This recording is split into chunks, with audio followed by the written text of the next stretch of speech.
দশম শ্রেণী। আজকে আমরা শিখব ম্যাপ পয়েন্টিং। কিভাবে ম্যাপ পয়েন্টিং করতে হয় আর কিভাবে করলে খুব সহজে আমরা মানে কোনগুলো পরীক্ষায় কিভাবে পড়ে। আমরা তো গাদা ম্যাপ পয়েন্টিং দেখি, কিন্তু সিস্টেমটা কি সেটা আমরা জেনে নেব। আমার কাছে একটা মানচিত্রের বই আছে, দেখতে পাচ্ছ, আর একটা ফাঁকা ম্যাপ আছে। আমি প্রয়োজনে তোমাদের এটাকে দেখাবো। দেখো, এই যে ছবিগুলো, এগুলো কিন্তু তোমাদের ম্যাপ পয়েন্টিংয়ে পড়ে না। এগুলো তোমাদের প্রশ্নের মধ্যে পড়ে। নদী, একটা খরস্রোতা নদী দেখাও, মন্টুকুপ দেখাও, এইগুলো তোমাদের প্রশ্নের সঙ্গে পড়ে। এগুলো কিন্তু ম্যাপ পয়েন্টিংয়ের সঙ্গে সম্পর্ক নেই। এখন আমাদের ম্যাপ পয়েন্টিংয়ের সঙ্গে সম্পর্ক 5 নম্বর পড়ে আমাদের প্রাকৃতিক, অর্থাৎ কোথায় কোন হ্রদ আছে, পাহাড় আছে, পর্বত আছে, নদী আছে, এইগুলো প্রাকৃতিক বিষয়ে 5 নম্বর। আর 5 নম্বর থাকে মানে কোথায় কোন শিল্পগুলো আছে।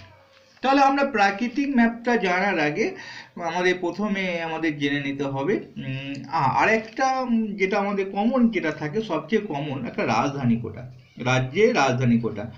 তাহলে আমরা একটু দেখে নিই আমাদের যে রাজ্যগুলো আছে তার রাজধানীগুলো। আমাদের সবচেয়ে বড় রাজ্য তো আমাদের রাজস্থান, আমরা জানি। আর ক্ষুদ্রতম রাজ্য গোয়া। তাহলে আমাদের গোয়া রাজ্য পড়লে আমাদের ম্যাপ পয়েন্টিংটা দেখানোর সুবিধা হবে এই জায়গাটাতে। আর এগুলো মনে রাখা পদ্ধতি বলেছিলাম, যদি এই ভিতে কোটা আমরা মনে রাখতে পারি তাহলে খুব সুবিধা হয়। কি হয়, কে কম গুড় খায় আর কি, কে কম গুড়। তাহলে এটা যদি আমরা মনে রাখতে পারি, রাজস্থান পর্যন্ত হয়ে যাবে। কে কেরল, কয়ে কর্ণাটক, এরকম করে নেবে, মহারাষ্ট্র এরকম নেবে, গুজরাট এরকম নেবে, রাজস্থান এরকম একটা দেখাবে। তাহলে ভিতে কোটা হয়ে গেল। এইখানে চারদিক থেকে চারটে বেরোবে, দেখো ফুলের মতো।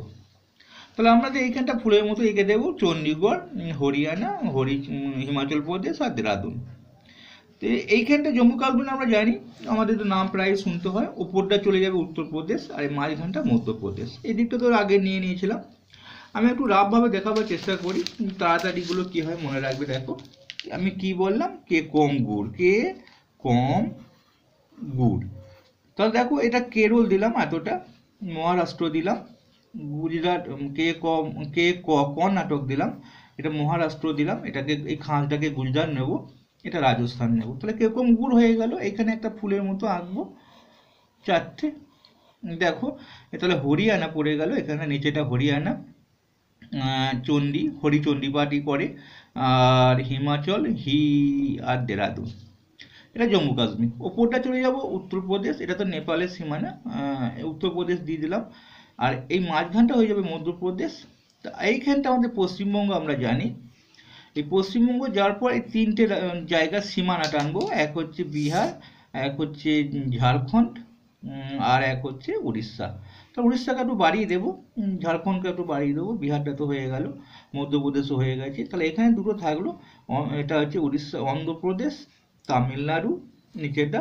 আর অন্ধ্রপ্রদেশের এই জায়গাটা আমরা দেখিয়ে দেবো তেলেঙ্গানা। তাহলে আমাদের মোটামুটি মানচিত্রটা কমপ্লিট হলো। আর এই জায়গাটাতে আমাদের যাব, এই গোটাটা টেনে নিয়ে এই জায়গাটা আসাম দেখাবো, এখানটা আমরা দেখাবো। দেখো দেখে নাও, অসম বলে কথাটাকে। তাহলে অসম এই জায়গাটা হলো ইটানগর, এখানে মেঘালয়, এখানে মণিপুর, এখানটা মিজোরাম, এগুলোর রাজধানীর নাম হচ্ছে আইজল। তো আমাদের রাজধানী কোটা পড়ে নেবে, বিশেষ করে পশ্চিমবঙ্গের রাজধানী কলকাতা, রাজস্থানের রাজধানী জয়পুর, আর গুজরাটে গান্ধীনগর। আমাদের যদি এগুলো জেনে নিই তাহলে আমাদের শিল্পগুলো পড়তে সুবিধা হবে। চলো, আমরা মোটামুটি প্রথম ধাপটা দেখে ফেললাম, তাড়াতাড়ির মধ্যে যাব। এবার নদ নদীগুলো আমরা দেখতেই পাচ্ছ যে আমাদের প্রধান নদ নদীগুলো দেখিয়ে দিয়ে, আমাদের অনেক নদ নদী থাকে, অত নদ নদী আমরা করতে যাব না। আমরা যদি একটুখানি এঁকে নিই, দেখো এই জায়গাটা একটা হ্রদের মতো আঁকবো, যে এদিক থেকে সিন্ধুকে বার করবো, পাকিস্তানের মধ্যে দিয়ে আমরা আরব সাগরে, এতটা আসবে না, এখানে পতিত হবে। আর তাহলে সিন্ধু হয়ে গেল। ঠিক এদিক থেকে ব্রহ্মপুত্রকে বার করবো, যে ভারতবর্ষে প্রবেশ করিয়ে বাংলাদেশের মধ্যে দিয়ে বঙ্গোপসাগর পতিত করবো। গঙ্গাকে আমরা এই সিয়াচেন হিমালয়কে বার করবো, দিয়ে এইভাবে নিয়ে এসে পশ্চিমবঙ্গে একদম এই বর্ডার, এই দাগটাকে গ্যাপিং দিয়ে বেরিয়ে আসবে। তাহলে আমাদের গঙ্গা হয়ে গেল। এখানে একটা লুনি নদীকে এঁকে দেবে, আর এখানে মহানদীকে আঁকবে। মহানদীটা একটু এরকম হয়ে এরকম নামবে, একটা ভিড়ের মতো হয়, আমি দেখিয়ে দিচ্ছি কোথায় রয়েছে মহানদী। গোদাবরী, কৃষ্ণা, কাবেরী। দেখে নাও একটুখানি, কাবেরী নিচে আছে। এগুলো প্রধান প্রধান নদী কোটা আমি দেখিয়ে দিলাম। তাহলে আরেকটা পশ্চিম বাহিনী দেখে নিই। যদি বলে পূর্ব বাহিনী একটা নদী দেখাও, ডান দিকটা তো পূর্ব দিক সবসময় আমাদের হয়, উপর দিকটা উত্তর দিক, নিচেটা দক্ষিণ, বাঁ দিকটা পশ্চিম। তাহলে এগুলো সব পূর্ব বাহিনী। আর দেখো এই গঙ্গা যমুনা ব্রহ্মপুত্র কিন্তু দক্ষিণ বাহিনী, মানে যেখান থেকে উৎপন্ন হয় যেখানে গিয়ে শেষ হয়। তাহলে এটা উপরে উৎপন্ন হয়েছে, যে শেষ হয়েছে উপরে উৎপন্ন হয়েছে, তাহলে গঙ্গা ব্রহ্মপুত্র সিন্ধু কিন্তু দক্ষিণ বাহিনী, আর এইগুলো হয়ে গেল কিন্তু পূর্ব বাহিনী।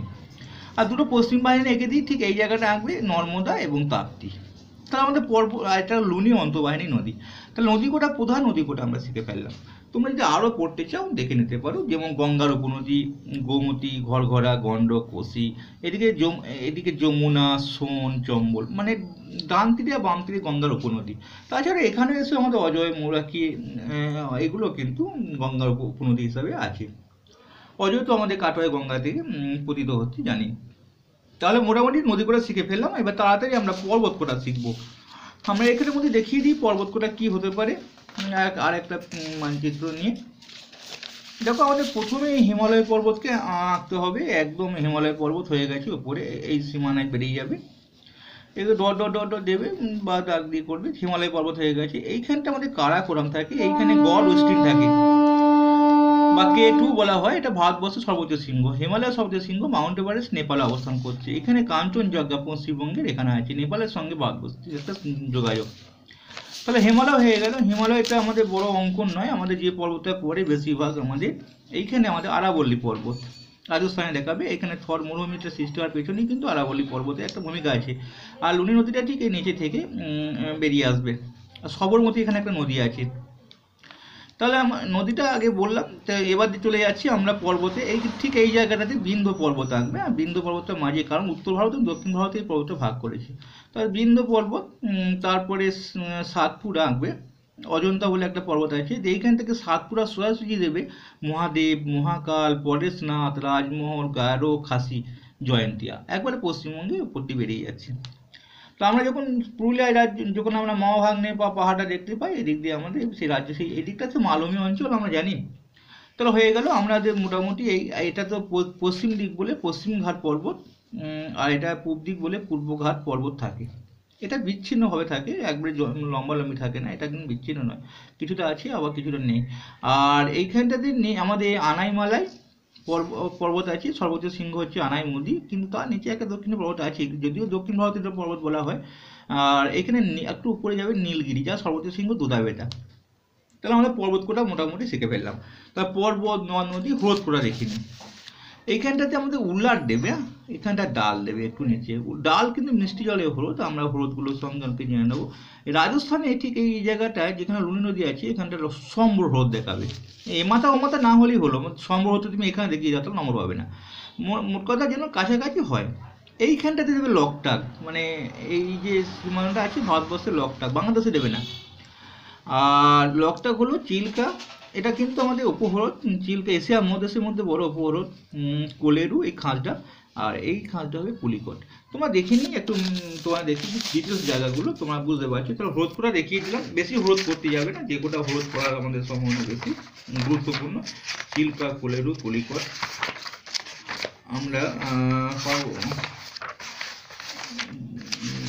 নদ নদী, এটা নদ নদী হলো, আমরা হ্রদ কোটা নদ নদী হ্রদ কোটা করে দেখিনি। এটা তো নদ নদী। হ্যাঁ দেখো এখানে উলার দেখতে পাচ্ছ, উলারের পর ডাল আছে। এইখানে দেখো চিল্কা, এখানে দেখো কোলেরু দেখো কোলেরু, দেখো পুলিকট, আর এখানে দেখো লকটাক হ্রদ। এই কোটা হ্রদ কিন্তু প্রধান, আর সম্বর, এখানে সম্বর। তাহলে প্রাকৃতিক দিক দিয়ে আমরা দেখাবার চেষ্টা করছি, নদ নদী হ্রদ হলো। আর একবার গিরিপথ কোটা দেখিনি, খাইবার, গোলান, জজিলা, নাথুলা, জেলেপলা। আমরা একটু গিরিপথ কোটা দেখবো, যেগুলো প্রাকৃতিকের মধ্যে আসছে। আর তোমাদের ওই আঞ্চলিক দিয়ে আমি একটা ভিডিও করে দেবো, যেটা আর 5 নম্বর যেটা স্টার থাকে। আমরা গিরিপথটা একবার দেখার চেষ্টা করি। দেখো এখানে পাহাড়গুলো দেখতে পাচ্ছ, হিমালয় পর্বত দেখিয়েছি, তারপর মহাদেব, মহাকাল, পরেশনাথ, রাজমহল, গারো, খাসি, জয়ন্তিয়া ওটা দেখিয়ে দেওয়া হয়েছে। একটু মোটামুটি কাজে নিয়েছি। পশ্চিমঘাট পর্বতমালা, এটা পূর্বঘাট, এটা পশ্চিমঘাট, তবে বিচ্ছিন্ন, এটা কিন্তু বিচ্ছিন্ন তেমন নেই। এ দেখো এখানে গিরিপথগুলো পেয়ে যাবে। এই এক নম্বরে কি গিরিপথ বলছে, যেটা কারাকোরাম পর্বতের কারাকোরাম গিরিপথ, তারপরে 2 নম্বর জজিলা গিরিপথ, 3 নম্বর এটা হচ্ছে যে বানিহাল 4-এ আমাদের 4 নম্বরে নাথুলা জেলেপলা। এখানে দেখো, এখানে খাইবার বুলান, এখানে গিরিপথটা দেখিয়ে দেবে খাইবার বুলান জজিলা বানিহাল, কিন্তু যখনই লা দিয়ে আসবে নাথুলা জেলেপলা তখন এইখানে। আর এইগুলো কিন্তু থলঘাট পলঘাট আর ভোরঘাট, মাঝেরটা হবে ভোর, ভোর মাঝে হয়, আর থল আর পালটা নিচে হয়। এইগুলো দেখাবে এই পয়েন্টে যে এগুলো কিন্তু এক ধরনের গিরিপথ। তাহলে এখানটা পয়েন্টটা দেওয়া আছে। তাহলে আমি তোমাদের দেখিয়ে দিলাম গিরিপথ, নদ নদী, পাহাড়, হ্রদ, এইগুলো কিন্তু এর মধ্যে অবশ্যই একটা পাবে। এখানে দেখো হ্রদগুলো আরো সুন্দর দেখিয়েছে, কোনটা পরিপথ কোনটা, কিন্তু আর আমাদের আর একটা বেশি পড়ে, যেমন ডালকান প্রণালী এই জায়গাটা, ইংলিশ চ্যানেল এই জায়গা, 10 ডিগ্রি চ্যানেল এই জায়গাটা, আর এই জায়গাটা এগুলো ইম্পর্টেন্ট। উনি 10 degree channel, English channel, English channel এখানে নেই, 10 ডিগ্রি চ্যানেলটা বেশি পড়ে। আর তোমার এখানে দেখো মানে এখানটা দেখবে যে কি পয়েন্ট দিয়ে দেখো, 6 নম্বর 6-7টা দেখে নাও। 6টা হচ্ছে কচ্ছের রন, 7টা হচ্ছে কচ্ছ উপসাগর। দেখো 7টা উপসাগর সাগরে বলেছে, এটা রন কচ্ছের রন, এই জায়গাটা দেখাবে, ওপরটা কচ্ছের রন দেখাবে, এটা উপসাগর দেখাবে, এটা খাম্বাত দেখাবে। খাম্বাত বা কাম্বে বলা হয়। তাহলে বুঝে ফেলবে যে এইখানটা উল্টো পাল্টা হয়ে যায়, কোনটা কচ্ছের রন কোনটা খাম্বাত, এটা কচ্ছের রনটা কটা উপরে যাবে কচ্ছের রন, তারপরে কচ্ছ উপসাগর দেবে, এটা খাম্বাত দেবে। ক আর খ মনে রাখবে। তাহলে কচ্ছ হবে, নিচেটা খাম্বাত হবে। তাহলে আমরা মোটামুটি আজকে আমরা 5 নম্বর কিন্তু আমরা প্রায় শিখে ফেলেছি। আর উপকূলটা দেখিয়ে দেবো। দেখো এই যে উপকূলটার নাম আছে, ধরো এইখান থেকে এইটাকে বলা হয় কোঙ্কণ। এটাকে কোঙ্কণ বলবো না, মালাবার। মালাবার, এটা কোঙ্কণ, এটা হচ্ছে যে কোঙ্কণ আর মালাবার মেন দুটো ধরো, তারপরে একটু ভাগ করে দিচ্ছি। মানে কোঙ্কণ মানে সোনা, সোনা কিনতে গেলে মাল ফেলো সোনা কেনো, অর্থাৎ ফেলো মানে নিচে দাও, তো মালাবারটা মালটা নিচে দাও, নিচে দেখাবে মালাবার, আর উপরটা কোঙ্কণ। আর এখানটা উত্তর বলে উত্তর সরকার, আর এখানটা হয়ে যাচ্ছে করমণ্ডল। আমাদের একটা পশ্চিমবঙ্গ থেকে ট্রেন ছাড়ে করমণ্ডল এক্সপ্রেস, তার মানে এখান থেকে থামে। তা করমণ্ডল, একটা উত্তর সরকার, উত্তর বলে উত্তর সরকার, এটা কোনো ভুল হবে না, উপর দিকটা উত্তর সরকার হবে, নিচেটা হবে করমণ্ডল। আর মালটাকে নিচে ফেলো বলছি মানে মালাবার, আর সোনা নাও, সোনাটা তো ওপরের স্থান হয়, কপালে সোনা পড়ে, সেই জন্য কোঙ্কণটা উপরে। তাহলে আমরা মোটামুটি শিখে ফেললাম ম্যাপ পয়েন্টিং কেমন করে 5 নম্বর আদায় করতে হয়। আর 5 নম্বর আমরা বাকিটা তোমরা টুকটাক করে নিতে পারো, মান্নান উপসাগর এগুলো। এইবার আমাদের আঞ্চলিকে যাব, বৃষ্টি ছায়া অঞ্চল, শিল্পগুলো পরের ভিডিও লক্ষ্য রাখবো, আমি শিল্পগুলো সম্পর্কে একটু বলে দেবো।